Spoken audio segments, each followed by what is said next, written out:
How's everyone doing today? Good?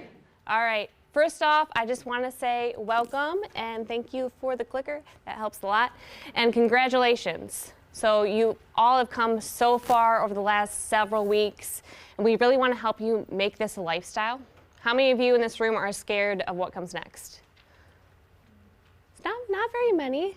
Either that or you're just not holding up your hands, and that's fine too. So our goal today, or our agenda, starting off with why challenges. What are the purposes of challenges? How often should you do them? Who you are. So some of you might be thinking, what does that have to do with nutrition and exercise? Trust me, it has everything to do with nutrition and exercise, but we'll get to that. The secret to maintaining your results, why words matter. Just simply changing one or two words in a sentence can change its whole meaning and how it reflects on your mindset. Now that the challenge is over, what comes next? We'll also cover a 90-day roadmap or a 90-day game plan. And then we'll cover the 3 common nutrition personality types and help you see which one you fit into the most. So starting off, why challenges? So challenges are meant to be a short-term thing. They're very low calories. They tend to be higher in protein and lower in carbs, and that's not sustainable in the long haul, nor is it healthy. So this is just meant to be a short-term thing to help you get back on track. We all have those special events that we want to get in shape for, whether it be a wedding, a vacation, etc. I'll let you fill in the blank there. But that's just it. It's short-term accountability, get you back on track, and then the rest of it, we want you to be able to do it on your own.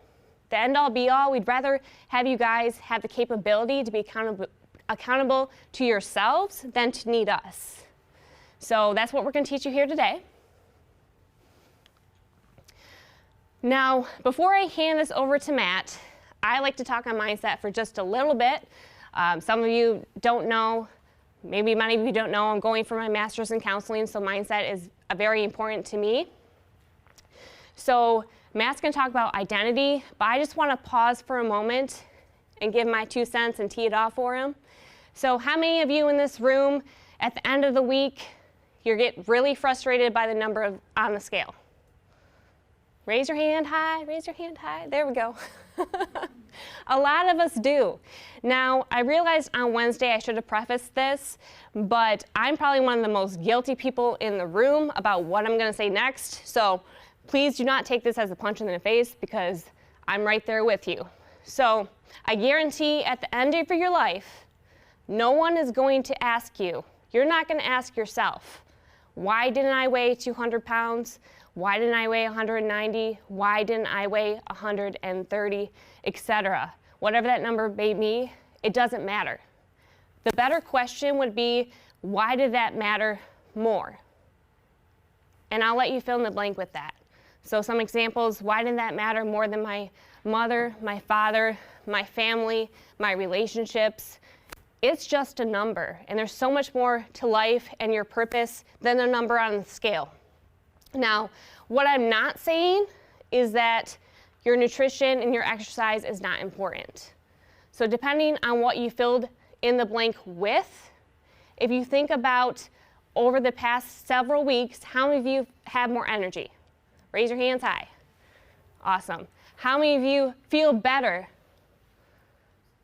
How many of you are nicer people because you're not as crabby? Okay.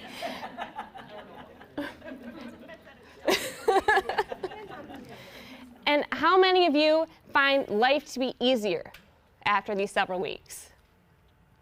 So quite a few of us. So whatever you filled in the blank with, this matters more to me, that is what we're doing it for, is to make it easier to get up, down and up off the floor, is to live our daily life. That's why nutrition and exercise is important, so you can be the best person possible for the ones you love or what matters to you in your life.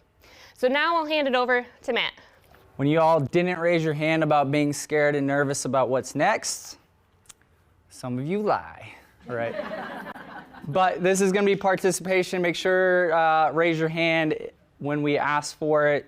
Now, mindset is the number one most important thing. I know a lot of you came here because you thought we were going to talk about nutrition, you thought we were going to talk about macros, and you thought we were going to talk about whatever you envision this workshop being about, but that's actually the least of what we're going to talk about. So we tricked you in coming. You thought we were going to talk about nutrition. But the truth is, if your mindset's not right, it doesn't matter what the nutrition is, it doesn't matter what the training is, because you're not going to do it consistently. So that mindset's the most important thing.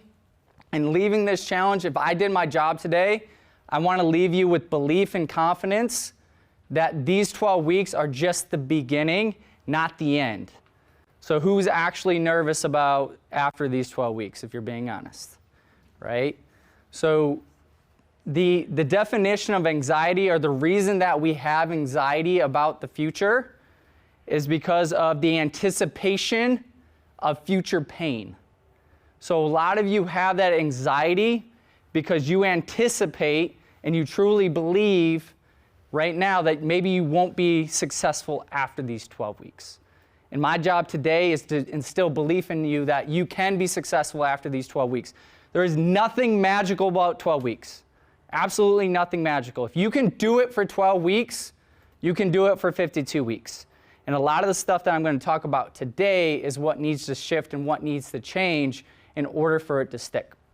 So the question going into today, the question going into week 13, which the most important week of this entire thing is week 13. It wasn't week 1, it wasn't the 12 weeks.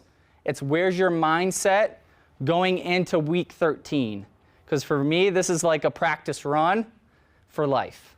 So these 12 weeks are to set you up for week 13 and week 52 and the rest of your life. So if you're coming into this thinking that, oh, at the end of the 12 weeks, I'm done with all the stuff that I did during the 12 weeks, you will go back. Plain and simple. There's 3 key things that I'm going to talk to you today that if you maintain those 3 things, which on paper seem really simple, but you're 100% in control of those 3 things, if you continue to do those 3 things, you will continue to be successful. If you don't do those 3 things, you will go back. I never like instilling negativity or planting a seed of negativity inside of you, but the reason why people do things is for 2 reasons: for pleasure or to avoid pain. So I want to instill inside of you that if you continue to do those 3 things, you're going to be successful, but you will have pain in your life if you don't do those 3 things, and I do not want that for anybody in this room. So my question to you is, do you believe in you? In order for a physical transformation to stick for good, you must change your identity and become the person who keeps the weight off for good. So going into this, how do you identify yourself? Do you identify yourself as a healthy, strong person that can continue on, you can continue these habits on? Or do you identify as somebody that can start well, can do good for 12 weeks, but you don't think you can do well for 52 weeks? So depending on what your identity is, and your identity is the thoughts and beliefs you hold of yourself. And this is something I really want to instill in you. Your identity will never exceed what you think you are worth or what you think you deserve. So I'm going to repeat that again. Come on in. I'm going to repeat that again. Your identity will never exceed what you think you are worth or what you think you deserve. So when Leanna was talking about the scale and a number on the scale, a lot of us tie our identity and our worth and what we think we deserve to a number on a scale. If the scale says a good number, what we feel, what we deserve, what our self-worth is, increases. If it isn't what we think it is, our self-worth and what we think we deserve decreases. You're not a better human being because a number on a scale says a certain number. Can we all agree to that? But for some reason, we tie so much of our focus and our energy into that entire self-worth back to that, and we need to end that. But again, the reason why most people can have success during a 12-week challenge and why they go back is because what doesn't change is their identity and what they think they are worth and what they think they deserve. And until those 2 things change, nothing else matters. Everybody who actually reads my emails? Hey, larger majority of that. If you don't read my emails, you should. If there's any spelling errors or grammatical mistakes, it's actually now Jen's fault in the back. So you can send those emails to her.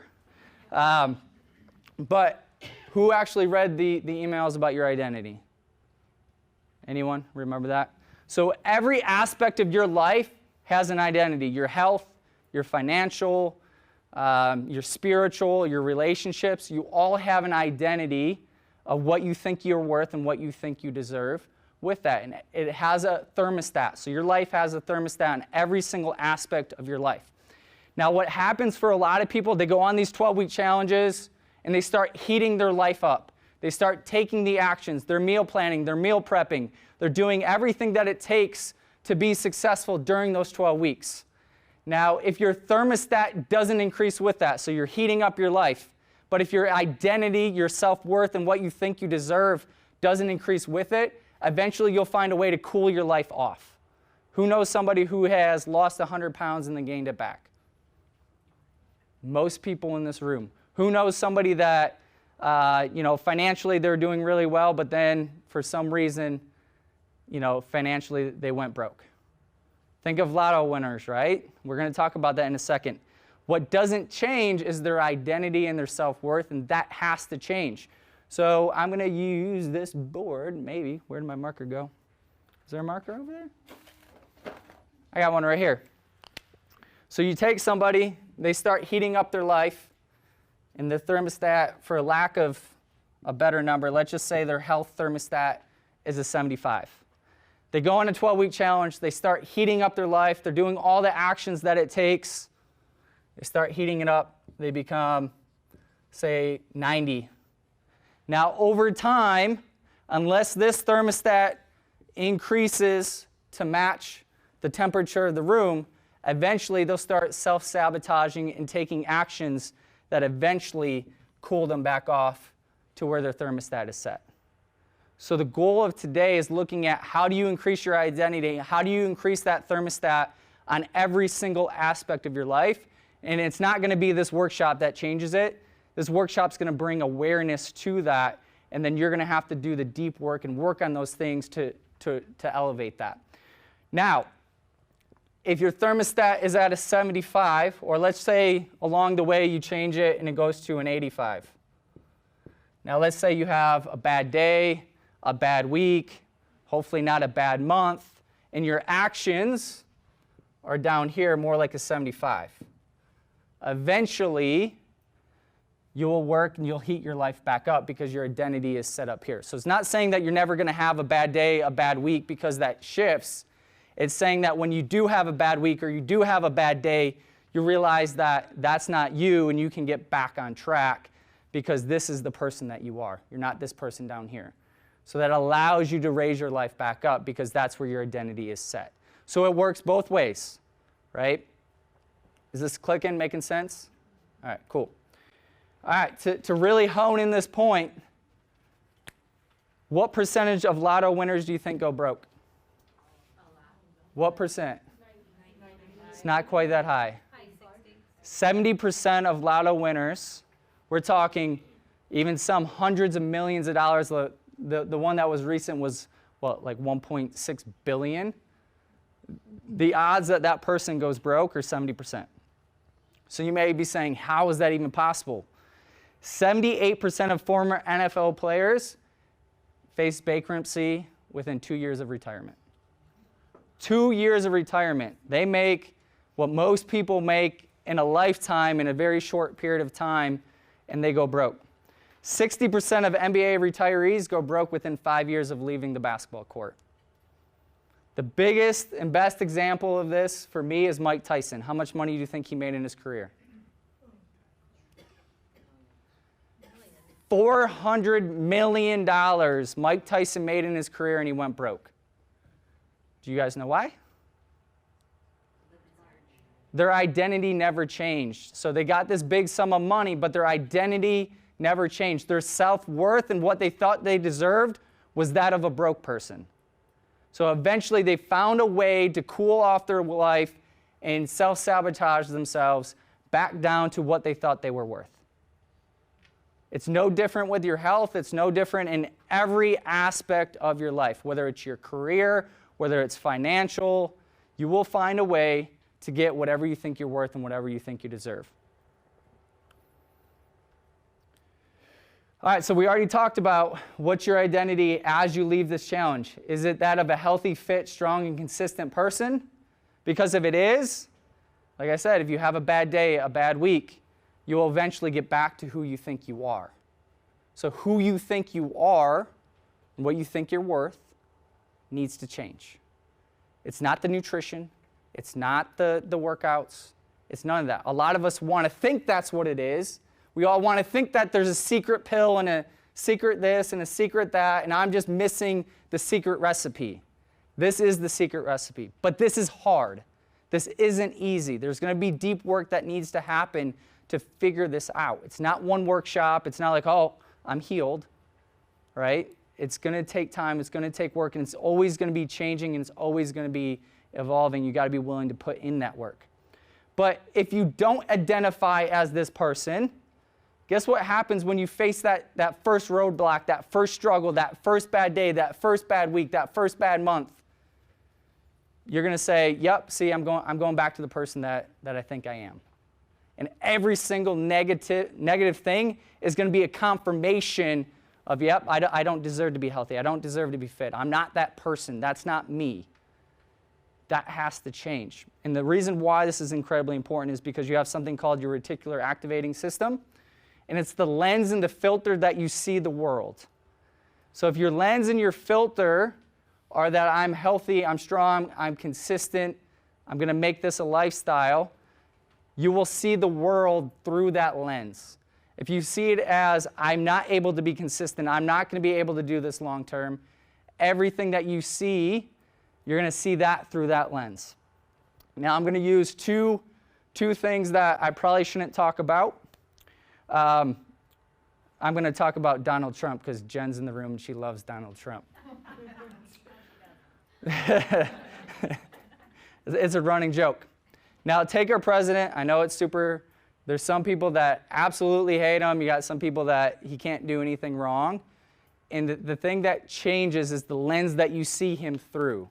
So if you see the lens of Donald Trump that everything he does is bad, everything he does is bad, he could do something good and you won't be able to see it because your reticular activating system doesn't allow you to see it, okay? And then on the other side, the guy can say anything he wants, do anything he wants, and for whatever reason, we will rationalize it because that's the lens that we're seeing him through, right? So you're going to be able to see whatever you want through that.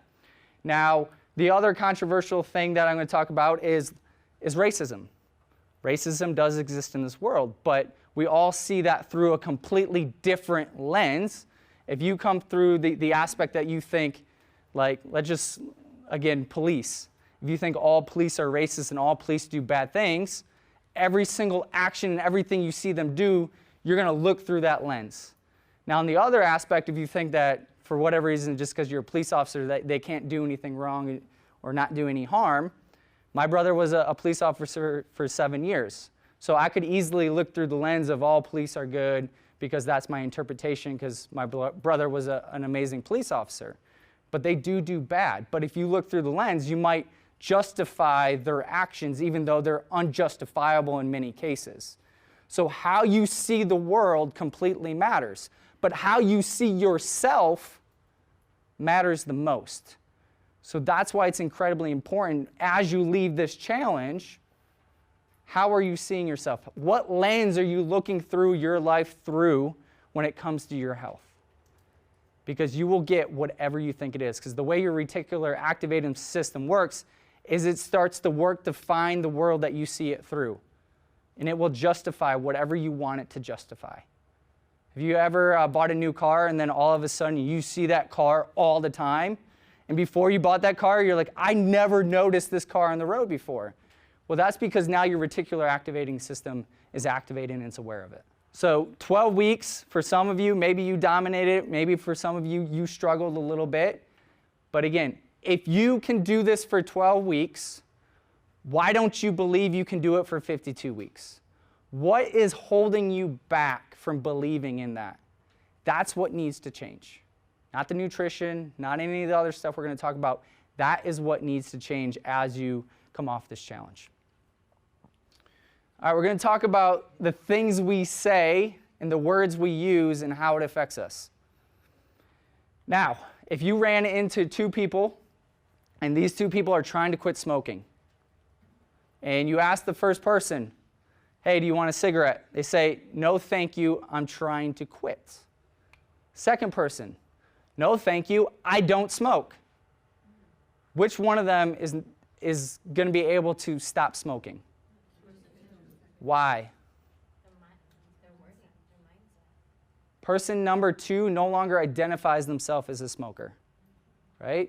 Person number 1 still identifies themselves as a smoker, so most likely they may be able to take the actions for a while, but they're going to find themselves cooling their life back down to whatever they think their identity is, right? So until that person stops identifying themselves as a smoker, they may be able to do well for a while, but eventually they're going to go back to their identity.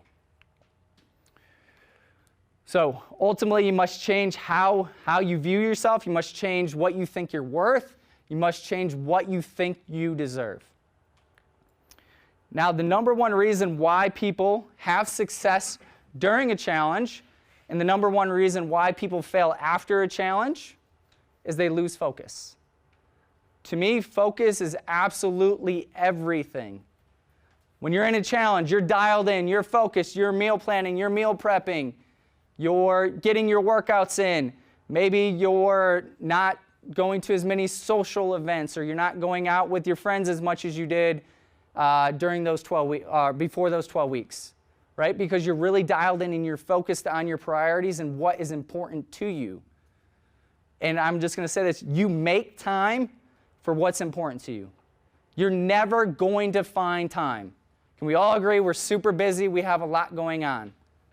You make time for what is important to you. You make time for what is a priority for you. So lack of focus is the number one thing, and we're going to talk about your habits and your rituals that set you up to be able to focus you. Now, I just want to hammer in what losing focus does. It doesn't just make you gain weight. If you lose focus long enough, it can cost you everything. Stop focusing on your health long enough, and you'll end up sick. Stop pouring into your marriage, and you'll end up divorced or incredibly unhappy. Lose focus on your career, and you'll be looking for a new job. Stop focusing on your business long enough, and you'll be out of business. Lose focus on any of your relationships long enough, and you'll no longer have that relationship. That is the power of focus. And the reason why you're successful right now, if you've been successful, it's because you've dialed in your focus, you've dialed in your priorities for those 12 weeks. And the reason why you may fall off track is you start losing focus on what's important to you. You no longer prioritize your health and fitness anymore. And part of that is you cooling your life back off. So the goal is, how do we create habits and rituals that allow us to maintain our focus year-round? Not for 6 weeks, not for 12 weeks, not for 18 weeks. How do we instill those habits and rituals? The difference between where you are today and where you'll be 52 weeks from now are your habits and your rituals. Those are what's going to carry you through. Those are the things that are going to sustain you. So we need to dial in, what are those habits, what are those rituals that we need to make a permanent fixture inside of our life. And when you meet with the nutrition coaches, which we'll talk about what the 90-day plan looks like, and one of those parts is meeting with the nutrition coaches, they're going to help you dial in your habits and the things that you should be focusing on as you leave this challenge, because it's so incredibly important. So for me, the habits that you need to focus on, and if you do these 3 things, I promise you, you will be successful. The people that do these 3 things during the challenge are very successful. The people that do these 3 things after the challenge is over maintain their success or continue on with their success. The people that stop doing these 3 things, they go backwards. I've seen it too many times. It's absolutely heartbreaking for me. It comes down to these 3 simple things. Schedule 3 workouts a week as can't miss appointments. Can you do that? Raise your hand if you can do that. Okay, everybody in the room can do that. There is absolutely no reason that you can't do that. No matter how chaotic your schedule gets, no matter how busy life gets, No matter how bad it knocks you down to your knees, you deserve and you're worth 3 workouts a week. Schedule time to meal plan. You guys do it right now. Does it take time? Does it take energy? Yes. But I hope we can all agree it's incredibly important for you to do that. So you need to find that time to meal plan. And then you need to schedule your meal prep. If you do those 3 things, I've yet to find a human not have success when it comes to their health and fitness if they do those 3 things. Can you do that? Okay. Do you truly believe you are worth the time and energy to do those things? Because if you don't, you'll find a way not to do those things. And it all goes back to what you think you deserve and what you think you're worth. All right. I'm going to do a very, very powerful exercise with you because words absolutely matter. All of you, for most of your entire life, you've been putting self-imposed labels and identifying yourself as somebody that does not serve you. And I'll give you an example. The first time I ever did a speech for what's called Fitness Business Summit, and it was in front of 500 people. And this was like 4 years ago. And I was awful. It was the worst speech I've probably ever given. You're probably all thinking right now, you're awful now. So I can't imagine what that looked like 4 years ago, but imagine what this is times 80 times worse. I lacked self-confidence. I wanted to go on stage and dominate and do an awesome job. My content was really good. I know I helped a lot of people, but my delivery sucked. And the reason why, I didn't allow myself to be the person that I wanted to be.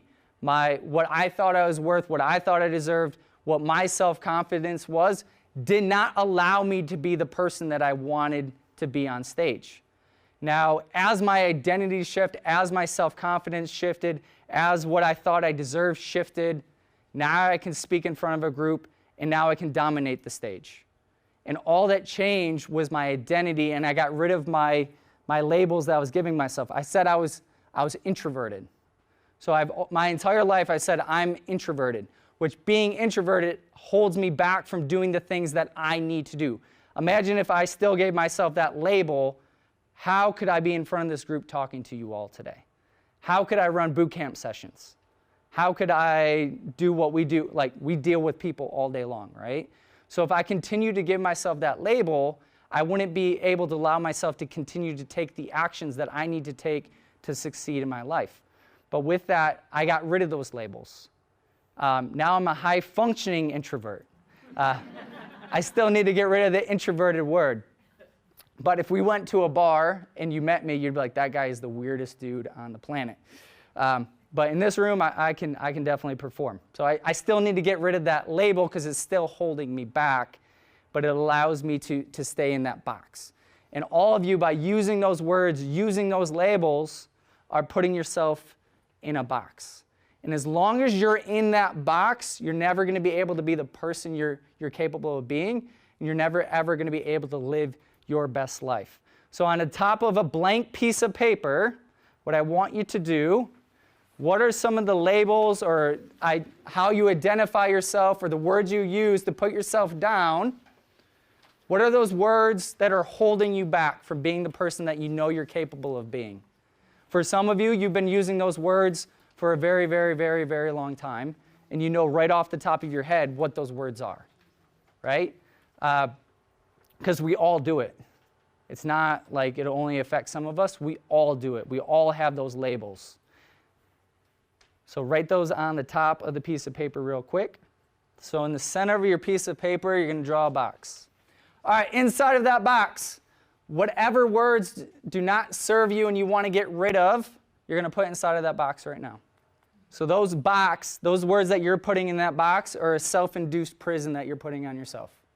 Plain and simple. And it's your choice today whether or not when you leave this room, you still are living inside of that prison. Because that's what it feels like. And that's what it is. All of you are capable of being whoever you want to be, but you have to allow yourself to be that person. So if you're ready to get rid of those words, here's what I want you to do. Fold your piece of paper. Make sure you don't want this piece of paper. Fold it again.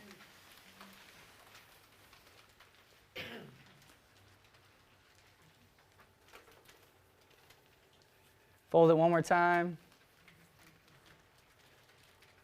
All right, this is going to be the most freeing exercise you've ever done in your life. Put it over your head. Both hands. Rip it in half. Rip it in half. Rip it in half again. And rip it in half again.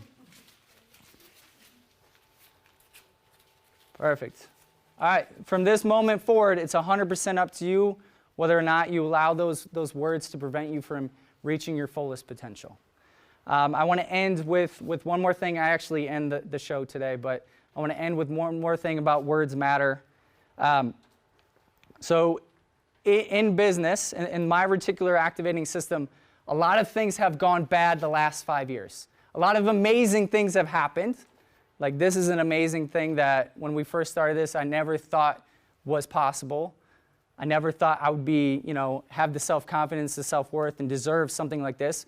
But as my identity shifted, what I think I'm worth, what I think I deserve has dramatically shifted as well, right? Now, a lot of bad things have happened, but my reticular activating system and how I think and what my identity is, that when bad things happen, I will figure it out. I will find a way. We will win. So no matter what happens inside my life, I know that I will find the solution and I will figure it out. So when bad things happen, I don't see it as a reason, oh, yep, I don't deserve it. I don't deserve it. Yep, my self-worth isn't there, right? I don't see that as a confirmation. I just see it as an obstacle and something that I need to overcome, and I know I will be able to overcome it. So I'm able to take chances. I'm able to take risks. I put myself out there. I get outside of my comfort zone. And the reason I can do that is because I have that belief in myself and I have that belief in my team. And every single one of you, there's nothing magical about that.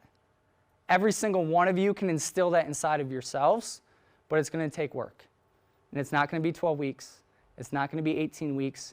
It's going to take the next 52 weeks and maybe longer to do that. But if you put in that work and you really start working on instilling that self-belief and working on your identity, I promise you, you can accomplish anything you want in your life. All right, I'm one of those introverts too, and somehow I managed to be up here presenting. And just like Matt years ago, if you've seen me present, you know that I stunk really bad. So it is possible, even if you are an introvert. Well, you can be an extrovert and still not be comfortable up there. That is very true. Good point. How many of us have ever referred to or currently refer to foods as good or bad? Okay, the majority of us. So as we've just learned, what we say to ourselves matter. So growing up as a kid, how many of you got in trouble? Okay. How many of you were referred to as good or bad? So when we hear the words good or bad, it doesn't matter what they're in reference to. They still bring up those feelings, those emotions of guilt or shame. To give an even better example, if you've ever met with me one-on-one, maybe I've shared this with you, but there was a study done on 2 groups of women. So they set them up in 2 separate rooms. They had a nice couch in each room. They had TV, they had movies, and then they had lots and lots of non-nutrient dense foods, which I'll explain what that means in a little bit, but I'm sure most of you know. So one group of women, they told them that you are not to feel guilt or shame with eating these foods. Just enjoy it, relax. The other group of women, they told nothing. So they reconducted the study, same 2 groups of women. And then I'm going to ask you, do you think, raise your hand if you think the women that were told nothing ate less food? How many of you think the women that were told not to feel guilt or shame ate less food? It was the group of women that were told not to feel guilt or shame. So that's how powerful those emotions are. It can shift your mindset. So speaking of good or bad foods, we want to switch that to nutrient-dense foods or non-nutrient-dense foods. So the nutrient-dense foods, that's what you've been eating all along throughout the challenge. minus maybe your free meal. So those foods consist of lean protein, carbohydrates, your healthy fats, and when I say carbohydrates, I mean complex, good ones. The non-nutrient dense foods, I'm sure we can all rattle them off the top of our heads right now. It's Saturday. I know growing up, one of my favorite little surprises when my dad got us donuts. That's an example of a non-nutrient dense foods. They're high in sugar, high in calories, and a lot of times high in chemicals, and they serve little to no purpose in our bodies. So from now on, we'd rather hear you say nutrient dense or non-nutrient dense foods. So now that the challenge is over, now what? There are two different cycles we're going to look at. The vicious cycle and the victorious cycle. Now referring back to what Matt just said, the belief you hold about yourself matters. So if you've been caught up in this vicious cycle, so you end the challenge, you go to the nutrition workshop, you may do the workbook, you may not. Then you get home, you work out when there's time. You don't have a game plan, you don't have goals. Slowly but surely, the meal planning drops off. Whatever comes up in life, that becomes more important than taking care of yourself. And then pretty soon, the weight climbs back up. You start feeling more depressed. And pretty soon you're asking us, when is the next challenge? So a lot of us have been through the vicious cycle. Now, if you're sitting in this room and you're thinking to yourself, man, I've done that cycle over and over and over and over again. How can you possibly tell me that this is going to be the last time? I can't. But that has to do with your belief in yourself. That has to be that shift in your mindset, because that vicious cycle is all that you've ever known. So in order to change that, just like the athletes all that go broke, all they ever knew was being broke growing up. It takes hard work to change those patterns in your head. Just like when you think of doctors, anyone that's had higher level education, that takes years of hard work. You've been this way your whole life. It's not going to change overnight. It's going to take hard work, dedication, and slowly but surely changing your belief in yourself and your capabilities. So that's the vicious cycle. What we'd like to see is this victorious cycle on the right. So you end the challenge, you have a game plan, you have outcome and process goals. So outcome goals are, I want to work out, well, that's a process goal. I want to weigh this certain amount. I want to get down to this % body fat. Those are your outcome goals. Process goals are the behaviors that get you there. So that could be working out 3 times a week. That could be drinking your body weight, half your body weight in ounces of water. Those are your process goals. So you have those things lined up. And part of the 90-day plan, when you work with us nutrition coaches, is to help you identify those things. So you have those lined up. You still plan and prep your meals. And if you falter, instead of saying to heck with it, one of our favorite analogies to use is the tire analogy. So let's say you're driving along the road, all of a sudden you hear that thud, thud, thud. You have a flat tire. So how many of you would get out of your car, go to your trunk, grab whatever random knife is back there, and walk around and slit the other 3 tires? Not many of us. So it's the same thing with your nutrition. Getting back on track means you repair the flat and you keep going. And if you need help with that, feel free to ask anyone on staff. All of us are here for you. And you're welcome to schedule a meeting with us nutrition coaches anytime. We'd love to help you get back on track. So just because you hit a flat doesn't mean you're off the cycle. It's just a road bump, and they will happen.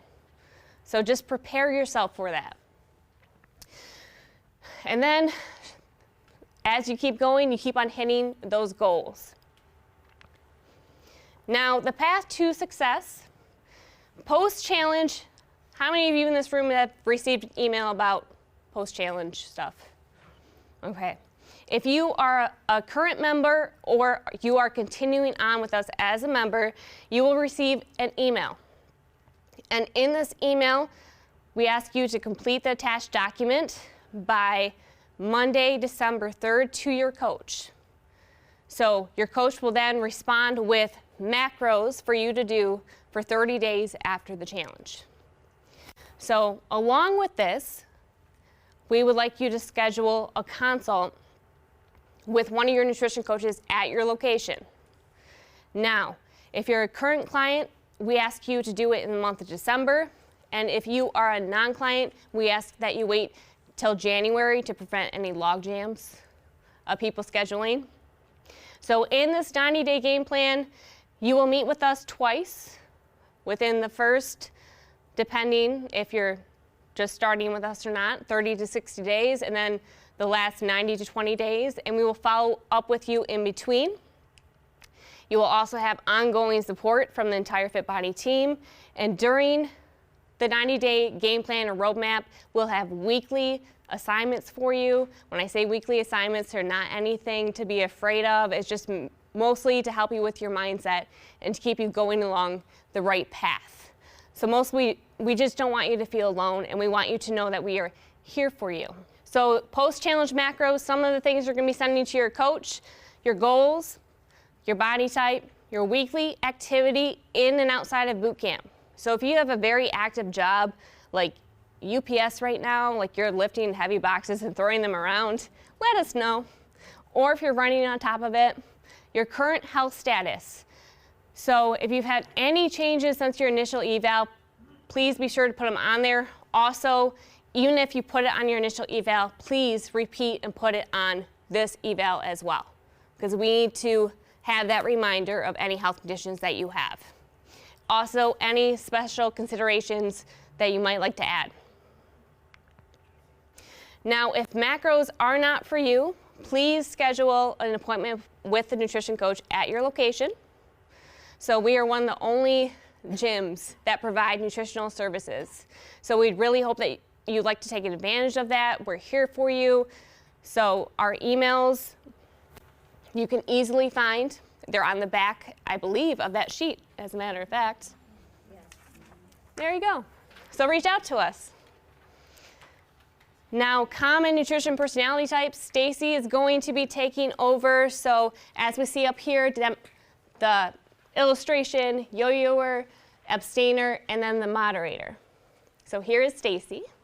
All right, so I'm Stacy. I'm one of the nutrition coaches for this facility and then also in Granville. So my information is on the back of there as well.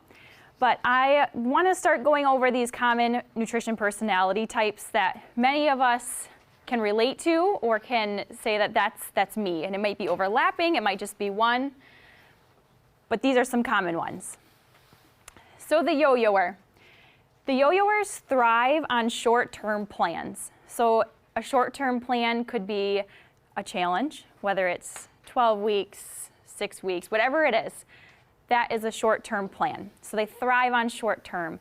They love to have any diet that has a name, so things like the keto diet, or I follow, the Atkins diet. So things that have a name and are short-term, they thrive on those. So it's more of an all or nothing mindset. So once this person has, a plan in place, they have a diet they want to follow and a goal and a specific time frame, they put everything into it. Okay? So everything's going great. They're seeing great results when they get into this. And then once that time frame ends, it's like, oh crap, what happens now? So they tend to they gain weight back. Their results go the opposite direction than what they already had going on during that time frame. So once the challenge is done, once the diet's over, they look for the next best thing. So they could be looking on social media, online, going, oh wow, this sounds good. This is the next one I'm going to start. So things kind of go up and down, yo-yoing up and down. So when they're off of a plan, you might feel lost, or they fell off the bandwagon and things go right back. So the struggles for the yo-yoers are not having a game plan in place, not having a specific goal, and they just need something else. So I'm going to ask all of you, we're going to keep the interaction going. Raise your hand if you think you might find yourself falling into this personality trait. And raise your hand. Okay, raise it high and then look around. Okay, so you're not alone. So this is a common one, we're not alone. So what do we do if we are a yo-yoer? Okay, if we fall into that category. So we need a game plan, we need an action plan. So one of the biggest things is needing to set rules and goals and guidelines for what the next plan is. And it has to work for you, because what works for you isn't going to work for the next person or the person sitting next to you. So one good thing to do is, after the challenge is over, thinking of a new name for your plan. Making it specific for you. It could be the Stacy plan, or it could be the goal that you want to achieve. You could name it that, just to have a name to it. And then from there, you can set your own rules and non-negotiables and things that you want to achieve in that time frame. Make it right for you. The next thing is following the macros that you get. If you get those new macros, following those and seeing how that works. If macros are no longer for you, that is something that you come and talk with us nutrition coaches, and we can definitely give you something else to go along with. And then the other thing is having the flexibility on the weekends or specific times during the week. So you have the flexibility, those free meals along the way, and it doesn't get you off track. It's also really important to set goals and milestones. So whether that's every single week, you want to weigh yourself once weekly, take your measurements once weekly, whatever it is that you decide, we need to set those so there's something to follow along the way. Also great is an accountability partner. Can't stress that enough. It could be anyone. It could be someone else that rolls their hand in the room. It could be a friend, family member. It could be one of us. It could be the coaches. Anyone that you feel like would be a great accountability partner. Someone that you can check in with weekly, daily, whatever it is that you would need. I did want to share a little example of someone I met with recently who's not doing the challenge, but she is still following macros throughout the week the best she can. She's doing an excellent job. Comes to the weekend, she admitted that she just kind of falls right off the wagon. So she weighs herself on Friday. It's her weekly thing. She weighs herself every Friday, and then the weekends fall apart. But she knows that Monday she's going to get right back on track. So I encouraged her and suggested, what if your weight was on Monday versus on Friday? Because you know you're going to do great during the week. But what if we shifted that day to Monday? How do you think that would help your mindset on the weekend? And she definitely kind of dug her heels in a little bit and says, well, I guess you're right. But so she was like, no, I'll try it, see if this helps. So then I'm going to be her accountability partner with that. I'm going to check in with her and see how things are going and if she's following through with that and see how her mindset and everything has changed over the weekend. So just a little example to combine those. The last thing on here is recording and sharing your non-scale victories. You've probably heard of what the non-scale victories are, but those are very important, if not more important than what you're seeing on a scale. Those are the things that, as we were saying before, being able to run 2 miles now and you were only able to walk 2 miles, you know, getting off of certain medications for blood pressure that you used to have to take. Just finding those small things that you have accomplished along the way, posting them on your fridge, leave yourself reminders. Just remember those things so then you've accomplished one thing. What's the next thing that I can do? Just keeping those things going in your mind so you know what you're accomplishing along the way. So the second one is the abstainer. The abstainer looks at food as it's good or it's bad, kind of what Leanna was talking about, that we look at good and bad as there's consequences with bad, good is great. So someone who looks at food as good or bad will do great sticking to things that are the foods that are allowed, or not having anything that's off limits or a bad food. So this is where we really want to start looking at, you know, the nutrient dense non-nutrient dense foods. So we don't have that negative connotation with food. So these people will be, very black and white, good or bad. They're on a plan. Usually they'll stick to that plan. But if they, have what they think is off limits or bad, they'll tend to overindulge. And it can get them, feeling those feelings of guilt or those negative connotations with that. So what we want to shift that mindset so that guilt is not there in those off-limit or bad foods. So they tend to be very strict. They really like to plan simple meals. Simple is better because they're okay eating the same thing all the time. So prepping food, planning out their week, planning out every single social event that's coming up is really important to them, and it works for them. The struggle with this for the abstainers is that they tend to struggle with what happens when an extra party shows up or there's an extra social event and they didn't plan for it. So then they might jump into that area of the off-limits foods and overindulge more than what they think they should, and then the feelings of guilt start. So there's this little cycle with the abstainers as well. So I'm going to ask again, and this could be overlapping between the other one. Who here thinks that they might fall into the abstainer category of a personality type? Raise your hand and look around again. Raise your hand high. So there's quite a few that fall into this as well. Okay? So what do we do if this is where we think we fall? After the challenge is done, the macros are going to be really important to follow for most meals. It'll give you a great guideline. Being okay with that occasional free meal. So the free meals will change up. So right now it's not every week, but that's not realistic for the rest of the year or the rest of your lives. It just doesn't make sense. So being okay with having that free meal on a weekly basis is very important. So keeping the meals consistent, continue to meal plan, meal prep, even if it's basic things, prepping in bulk, foods, having things on hand, freezing meals. And most of us will experience times of both of these personality types. And our goal is to get us more into the mindset of a moderator, which is the third one we're going to talk about.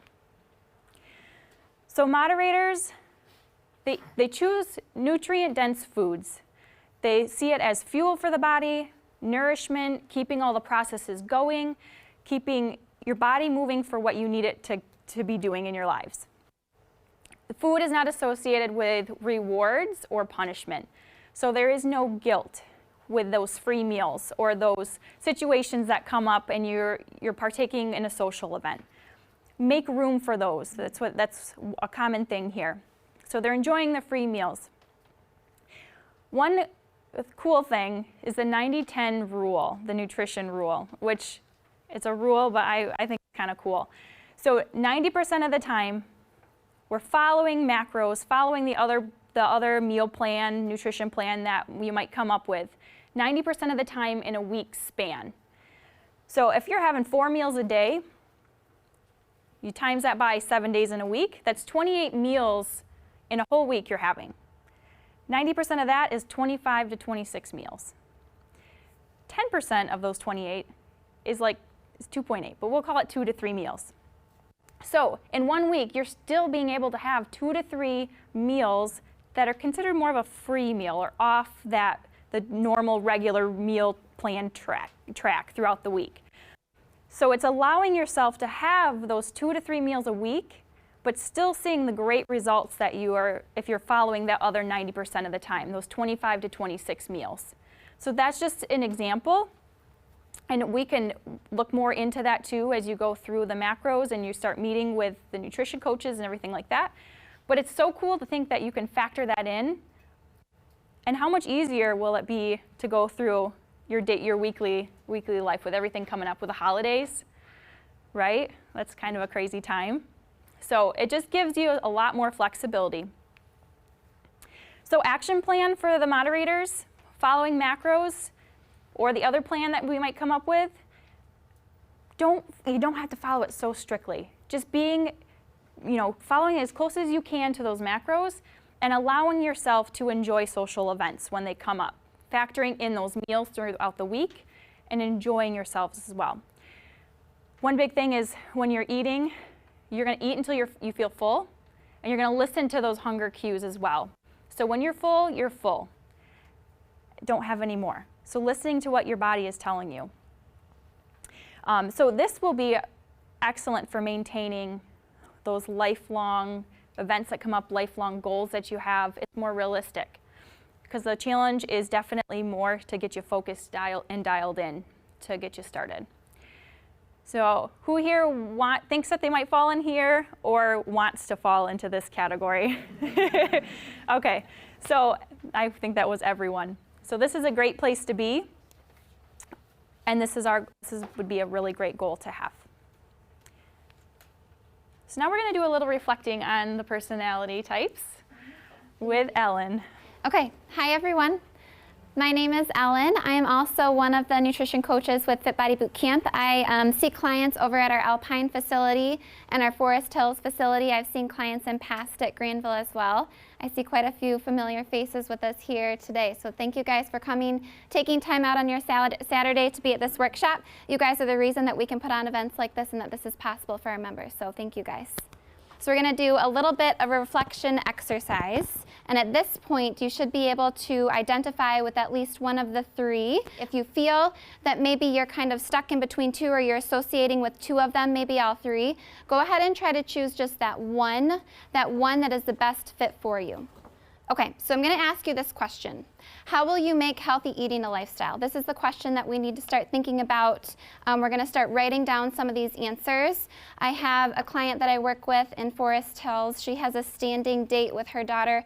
Every Saturday they do breakfast together. They get coffee. It's either pancakes or French toast, donut, whatever it is. But that's her time in her week that she looks forward to with her daughter. They have this meal together. It's one of her free meals. She is absolutely not willing to give that up. She's going to continue to do that. That's something she enjoys and loves to do. So that's going to stay in as part of her nutrition plan. That is going to be one of her chosen free meals, and it's wonderful that she's doing it that way. So think about this now in terms of your life. What do some of those things look like? Those things you would really like to keep in, you really look forward to, they're part of what you enjoy. And I'll give you a few seconds to answer. Okay, so the flip side of this question, what are you willing to give up? So what are some of these things that are happening in your week that are not serving you, that are not serving your goals? For example, maybe by the end of the week, Monday, through Friday, you get several text messages that come through on your phone, different friend groups, and people asking you, let's meet up after church, let's do this after practice one night, let's grab drinks, let's get a beer. There's a couple different holiday parties going on right now that you may have several different invitations to, and maybe by Friday you have 2 to 4 different invitations to go to a couple things. Okay, so maybe it's deciding, all right, I'm gonna go to these events. I have these 3 I'm gonna go to. I'm gonna choose and plan. These 2 are gonna be my free meals. This one I'm still gonna go to, but I'm gonna pack my meal. I'm gonna bring a snack. I'm gonna make sure that I'm set up for success in terms of my nutrition. Thinking into the future. So the obstacles, the roadblocks, the barriers that pop up in the week, sometimes when we least expect them, and we have to deal with them. Some of those things that potentially could cause a problem in terms of your nutrition, in terms of the workouts that you've planned and want to make, and having some of these backup plans. So maybe, I'll give an example. You're getting your kids off to school in the morning. It's a little bit of a rushed morning.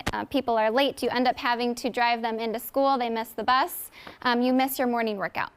Okay, so plan B to that would be what? Maybe there's an evening workout. Maybe there's the 6 p.m. that you could have planned as a backup to make. So think about a couple examples in your life, a couple scenarios similar to that, and an action step to be able to overcome that. And go ahead and write those things down. What have we learned? So the question as we come down, you're going to see what goal did you set to achieve at the onset of the challenge? So what was that initial goal? What was it that brought you in the doors? That goal that you set for yourself at the beginning of these 12 weeks and set out to accomplish. So did you achieve that goal? Were you successful, or do you plan on maybe achieving that goal in the near future? Maybe it was you came to find out by week 4 of the challenge, you really need to be a morning workout person to make those workouts happen, right? So we know in order for you to be successful, that morning workout is truly that best fit. Maybe you know that in terms of planning your nutrition and doing some meal prep, it's actually better for you to break your meal prep down into 2 different days, doing a little bit on Sunday, doing a little bit during the middle of the week to break it up so that there isn't so much that needs to be done during the weekend. But what were those things that helped make you successful? And if you did not achieve your goal or accomplish the original goal that you guys set out to achieve, what are some of those things you've learned from that? Some of those things that you know did not help you be successful, did not serve you. These things are actually just as important to know, understand, and identify than knowing the flip side of that. The next thing I want to talk about is overcoming some of this adversity. So we know by now, we've talked about the mindset, we've talked about, Leanna, Matt, Stacy, they've all presented, and we've all talked about kind of the same situation of it takes work. So it's day in and day out. It's getting up every single day with the same intent, the same intention, and accepting and knowing that this is part of life. This work is part of the everyday process. And I think once we start to accept that, we start to internalize it and expect it every single day, that work starts to feel a whole lot easier.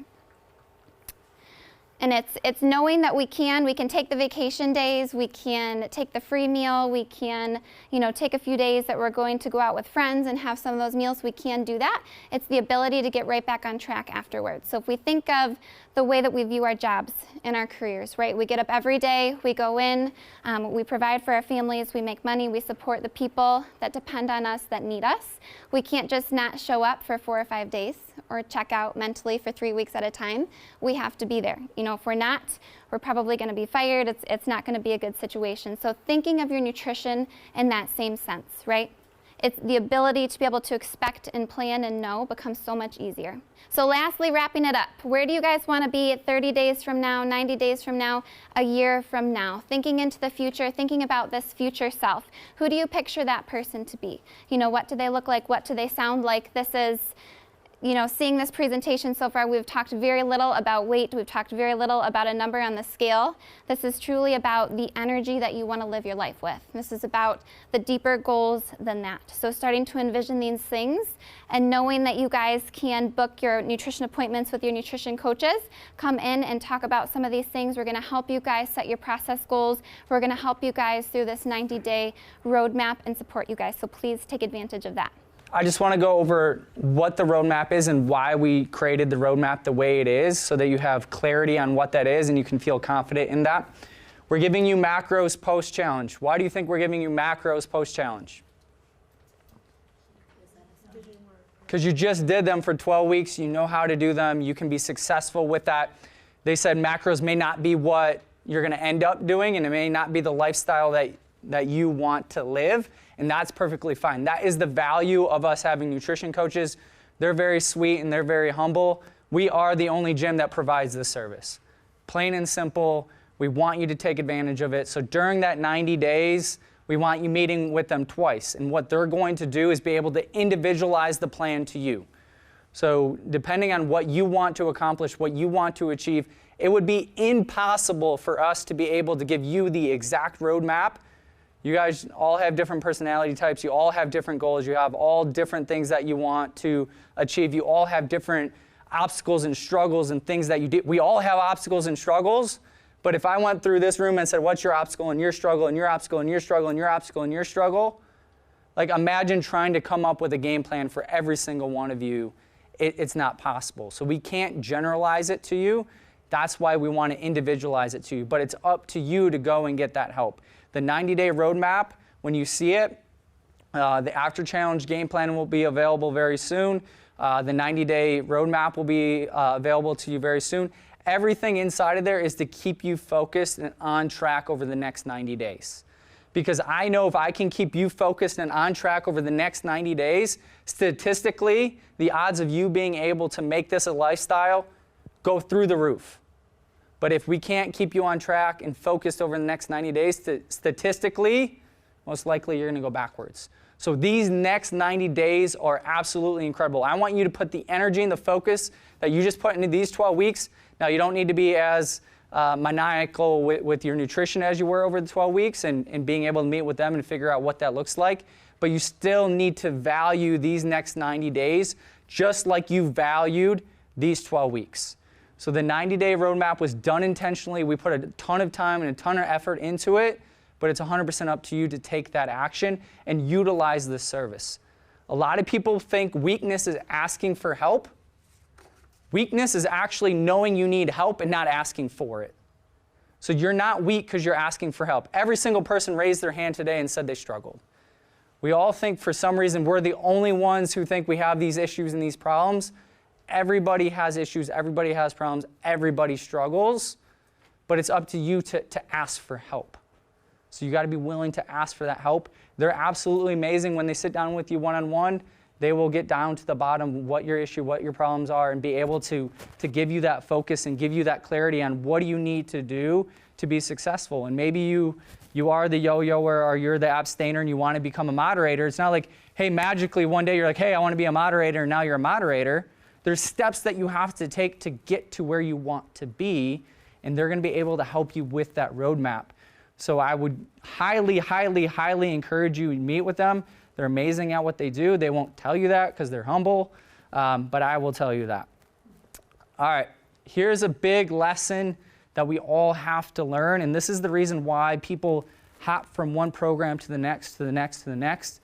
We're always looking for that easy button, or we're sold it's easy, right? Oh, do this program, you don't have to do anything, and you magically lose weight, or take this pill, and magically you're changed. We all know it's BS.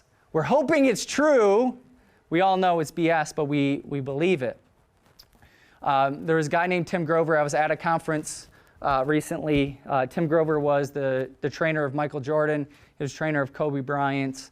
If you follow basketball or you just like sports, you know who those two people are. But he said everything gets easier when you expect it to stop being easy. It's not going to be easy. It takes hard work. It takes discipline. It takes sacrifice. And I always say, show me what you value. Show me where you spend your time, energy, and money. So you're going to have to spend time and energy and financial on your health. Like, it's a requirement. You're going to have to do that if you want to be healthy. You have to continuously be willing to put in that time and that energy and be willing to make some level of sacrifices. Now, you may have some non-negotiable sacrifices that you don't want to give up, but it's not saying you have to give up everything, and you're going to figure out what that looks like for you. But realize it's not going to be easy. It is hard. There's a reason why 70% of our population is overweight or obese. It's not because this stuff's easy. On paper, it's simple. Hey, do these 3 things, and you got everything that you need to be successful. But it's not easy. But you got to stop expecting it to be easy. In life, I expect things to be hard. Like, I know it's going to be hard. Where I want to go in my life and my business, I know I got a path of pain ahead of me. But I'm willing to go down that path of pain because it's important to me and I have my reasons. Now, I want to end this workshop, and this is the most important thing, is understanding what's your why and what's your reasons for going down this path, because it's not going to be easy and you're going to need your reasons. So I want to play a video. It's 3 minutes. So I just need your attention for 3 more minutes. But I promise you this is going to be super impactful. And the reason why I'm sharing the video versus explaining it myself is because the person that does the video, the way he says it, for me, is very impactful, and I know it's going to hit everybody here. And for me, a lot of the stuff we talked about is talked about in this video. So Ed Milet, I'm actually in a mastermind with Ed Milet, and money doesn't matter, but he's worth $400 million. He goes on speaking circuits with people like Tony Robbins and the biggest names in the world, and he associates with the most successful people in the world. But he talks about his reason and his why for his health. And it wasn't until he really established his reason and his why for his health that he started taking it serious. And then what happened to me when I was 30 is I had an uncle who I look a lot like die of a heart attack at 50 years old. I resemble him a lot. And long story short, I decided to go get my arteries checked when I was 30. And I did the check, and the doctor comes back. The doctor was a great influence. You know how to get leverage on you to make change. So you do the scan, you take lunch, you come back. I come back from the scan, and the guy goes, I'm looking for Edward Milet. He looks into the lobby. I'm the only dude in the lobby, the doctor. He knew what he was doing. And I go, that's me. And he goes, oh my gosh. And he goes, he's playing me. He goes, I can't believe these arteries are in that young a body. And he goes, son, you need to come back here. And I went, oh, you got my attention. We sit down. Instead of just going through the diagnosis, first thing he says to me, he goes, do you have any kids? I said, yeah. He goes, I said, I have a little boy. He's 2. And I said, and my wife's pregnant with my daughter. He goes, do you have any interest in being at your daughter's wedding? Imagine what that does to a dad, right? And I go, yeah, what the fuck is in the scan, right? Yeah. And he goes, okay, just so you know, you're not going to be there. Some other man's going to walk your daughter down the aisle. Imagine that gets you as a dad. I went, what the fuck are you talking about? And he goes, so you need to listen to me carefully. If you continue the path you're going, you will not be there for your daughter's wedding. You will not be there to see your son graduate high school. And some other man's going to be having breakfast with your kids someday. Swear to God, it's exactly what he said to me. I'm like, what do I, right? What's in the damn scan? You know, and so what it was is I had some blocked arteries already. And he said, we can fix this though if you do the nutritional program I tell you, you get on the right supplementation, you start really getting serious about your fitness and training. So I was already a workout guy, but this got me serious now about nutrition. This got me serious about my health, my energy, my wellness, because I had leverage. To this day, when I travel and I'm tired and I don't want to get up in the morning to work out, I swear to you, I go, Bella's wedding. It just goes off in my head, like Bella's wedding, and I go. Wow. So I got leverage, I got a reason, because the other thing that delivers in our life is our reasons need to be huge. My daughter is a huge reason. So that's how it links to my fitness. That, Ed. You got to talk about that. We need something to tie it to. Yeah, well, you have to have everything in your life. Like, it's great to have a great identity. It's great to have, you know, all these big plans and all that other stuff and great habits and rituals. But if your reasons aren't massive, see, that's the one thing. People set all these goals. They don't link to it compelling monster reasons, emotional, deep emotional reasons. Typically, your reasons, by the way, are always going to be other people or your dreams. People, I don't know what my reasons are. Yes, you do. They're your big dreams or other people you're doing it for. And so in my fitness, oddly enough, I do it for my daughter. I do it for the other people. I want to be here for them in their life. And so any monster goal you have, the fuel, the drive, the energy, the thing that's going to compel you to be congruent, it's going to get you through all this crap you're going to go through. The separator is your reasons. So I link to every goal. I have a podcast on that too, a goal setting one. Every single outcome and goal that I have that I want to do, I link to it massive emotional reasons that create a change in me that I want them. Because that's, people think that people like you and I are somehow freakishly disciplined people or way different. No, I have habits, rituals, and reasons backed by self-confidence and identity. That's my formula. That helps some of you with that one? Because that's the truth, is we can give you all this information and all these things, but if you don't tie it to the right reasons, and you don't have that thing on your hardest days, the days that you get knocked down to your knees and you just don't feel like getting out of bed, and you want to have those days? If not, you're probably lying, and it's okay. I have those days every once in a while where I just don't feel like getting out of bed. Like, life is kicking the living crap out of me, and I don't feel like getting out of bed. So I go back to my reasons. I have 3 reasons. I have my team. I have my clients, everyone in this room. Even though you don't see me every single day, you don't see me on the blue mats, I'm not in the trenches with you. On my hardest days, I think about you. I have 59 team members that count on me every single day. I have 4,000 clients that count on me every single day, and I think about my family. Those 3 things don't allow me to quit. Those 3 things don't allow me to give up. Do I have bad days? Am I on fire every day? Some people think so, but that's not the truth. There's some days that I literally don't want to do anything. But I have strong enough reasons that on those days I still get up, I still put in the work. Maybe it's not 100, but I'm at least going to put in 70, and I do it consistently. I don't have 0 days. I don't have 20 days. Like, the lowest I get is like 60, 70%. But those are few and far in between because I have my why and I have my reasons.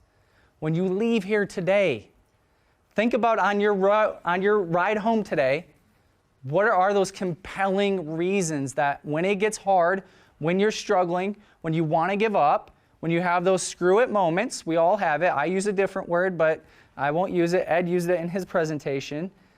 When you have those moments, what are the things that are going to get you up? When you get knocked to your knees, when you get hit and you get on your back, what's going to get you back up? You have to have that because it's going to come. We can live in this world of sunshine and rainbows and think everything's going to be perfect, but that's not how life works. So when on your way home, like, what are those emotional, compelling, deep reasons that are going to keep you going forward? What are those compelling, deep reasons that on week 13, you're still meal planning, you're still meal prepping, you're still getting your workouts in, even if you don't feel like it? Because motivation, a lot of people wait for motivation. Motivation's fleeting. I'm sure when you first started, you're like, motivation's through the roof. Week 3, week 4 come, you're like, what's wrong with me? I'm not as motivated. You're not going to be motivated all the time. It's your habits, your rituals, and your reasons why that are going to carry you through. On the way home, think through that. What are those reasons? What's your why?